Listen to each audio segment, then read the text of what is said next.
couple of months ago, at the end of August, we received the heartbreaking news that Hamas terrorists executed 6 Israeli hostages, among them an American citizen. This cowardly act of murder immediately brought back emotions from October 7th, the day that Palestinian terrorists abducted those victims, along with hundreds more, and murdered more than 1,000 people. It also brought back memories from other dark chapters in Jewish history, such as the Holocaust, the Kishinev pogroms, the Farhud in Iraq, the Inquisition, and more. But just when it seems the darkness is completely overwhelming the light, we hear voices of courage, compassion, and generosity from those we once considered enemies. Their gestures of kindness bring hope and life to broken hearts. Their messages of truth offer feelings of security to those of us in bewilderment by the masses falling for lies. These people offer optimism for a better future. I've been encouraged by a minority of Palestinians who have been expressing solidarity with their Jewish cousins. I'd like to share some messages with you. One such expression came from an anonymous Palestinian whose letter was recently printed in the Free Press, a new media outlet founded by Barry Weiss. I'd like to read a few lines from his or her message. To my neighbors, to my supposed enemies, these have been the darkest of days for you. They have been dark for me too. All I want to do is give you a hug, but I cannot do that. The reason that this letter is anonymous is because I fear for my life. This letter is a small gesture, but it is all I can do right now. It is my way of insisting that you and I share something fundamental, our humanity. For me, all lives are sacred. I can't speak for my people any more than a single Israeli can speak for all of you. But still, I feel compelled to say, I'm sorry. Please accept my sincere apologies. I regret that we have failed you. I regret that my people have failed you. I may be just one voice, but it's important for me to say, as a Palestinian, I mourn with you and stand by your side.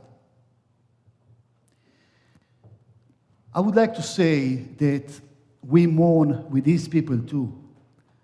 The Islamic terror group that has devastated Israel has been devastating the Palestinian people for decades, and they brought an unwanted war into their front and backyard. I encourage you to hear from more anonymous voices by going to the Center for Peace Communications website and listening to any of their collection of Whispered in Gaza. It is for the very reason that these people are legitimately afraid to speak, that Israel must keep fighting to remain free.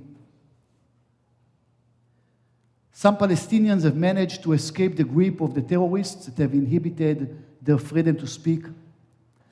Hamza Hawidi, a former prisoner of Hamas, told Newsweek, "As a Gazan and as a Palestinian, I want the protesters on college campuses and the organizer of these protests to know that their hateful speech harms us.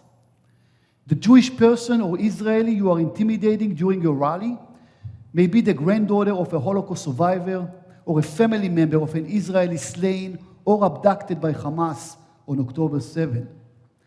These people could be your partners if the protests were truly about achieving lasting peace and justice for both Palestinians and Israelis."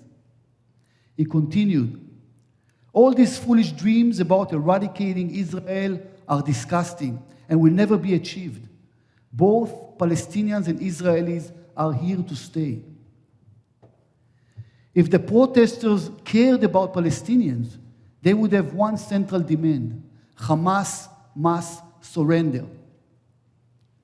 We have all suffered under Hamas, and we can no longer live under the rule of a terrorist group. Only then can a ceasefire be achieved. And then there is Musab Hassan Youssef, the son of a founding Hamas leader who rose to fame from the documentary The Green Prince. He has said of Hamas, which by the way is an acronym for the Arabic translation of Islamic Resistance Movement, that they don't care about the Palestinian people. They are using the Palestinian cause to achieve their own goals, transforming the Middle East and the world into an Islamic state. And then there is activist Yasmin Mohammed, whose late father was from Gaza. She is constantly speaking and posting on social media in support of the people of Israel, against Hamas, against the lies, and for the Palestinian people to be free from Hamas. The late Rabbi, Lord Jonathan Sachs, said that when a person looks down, they see only the challenges, the difficulties, and obstacles that can lead to surrender and despair. The only way to preserve spiritual energy is by looking toward the distant horizon of hope. Even a small nation, he said, that constantly looks up despite historical difficulties is a nation destined to experience great achievements. We can hold on to hope and optimism, not only with people like the aforementioned, but also with the quiet yet successful 4th anniversary of the Abraham Accords, a series of bilateral agreements on Arab-Israeli normalization signed between Israel, the United Arab Emirates, Bahrain, Sudan, and Morocco. Despite the current turmoil in the Middle East, there is still room for hope. I pray that Israel's other neighbors will also be able to look peacefully and progressively toward that distant horizon with great anticipation. In this way, new hopes can be instilled in their children, and prosperity and peace can become a reality, making the world a better place. The Abraham Accords highlight the pursuit of shared interest and the incredible potential the region holds. I encourage you to attend this afternoon service when our young congregant, this year's Book of Jonah speaker, Cassidy McGoldrick, will talk more about the Abraham Accords with the knowledge of her position as the program assistant for the Abraham Accords and 7 initiative with the Atlantic Council's Middle East programs. I hear the peaceful voices coming from Gaza and the disputed territories. Like them, I wish the Palestinians would eventually have a leadership that would allow their people to experience a better life, one built on kindness, compassion, and generosity, with an ideology of living side by side with their neighbors rather than tearing them down. And though it will be some time before Israel too can rebuild what Hamas destroyed on October 7th and Hezbollah since, the people lost will remain in our hearts eternally. We must and we will continue to build our future wherever in the world we are, while keeping those beautiful lives lost by the hatred of others in our hearts. It is a formula for harmonious living, if only it would be adopted by all. May we continue to embrace life, progress, and hope, never allowing the hatred of others to define our path.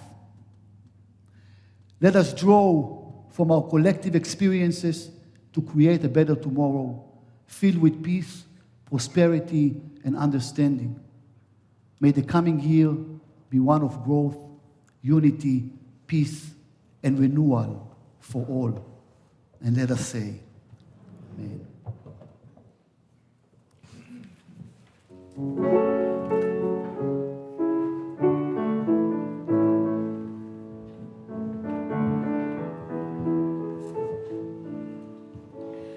Oseh Shalom, Shalom במרומה יעשה שלום עלינו ועל כל ישראל ועמו אמן. הוא יעשה שלום עלינו ועל כל ישראל אמן. עושה שלום שלום במרומיו, הוא יעשה שלום עלינו ועל כל ישראל ועמו אמן.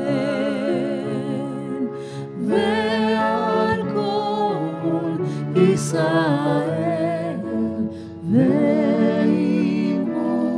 אמן.